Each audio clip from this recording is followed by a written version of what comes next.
Salam aleykum və rəhmətullahi və bərəkətuhu. Bu gün fevralın 15-i 2026-cı ildir.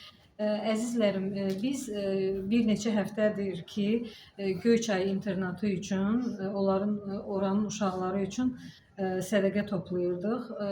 Məndən asılı olmayan səbəblərə görə ora getməyimiz ləğv olundu və düşündüm ki, Ramazan öncəsi oruç tutan Hövsandakı ailələrə ərzaq paketi alaq və 25 paket aldıq. Allah qatılan hər bir kəsdən razı olsun.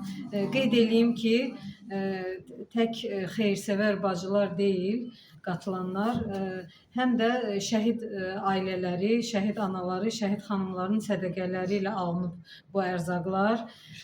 Manafov Qiyasın şəhidin evində olanda orada antiterror əməliyyatının şəhid anaları toplamışdı.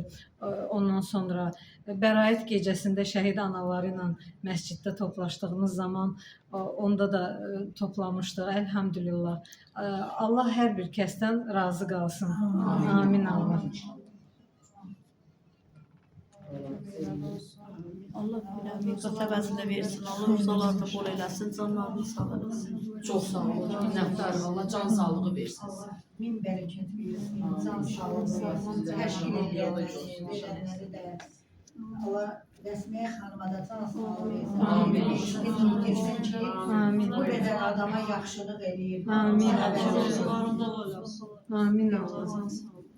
Dualarımızı Allah qəbul edir. Amin. Amin. Amin. Və bugün inşallah şəhidlərimizin ruhuna Quran xətmimizdə və toplu dualarımızda olacaq. Allah qəbul eləsin. Allah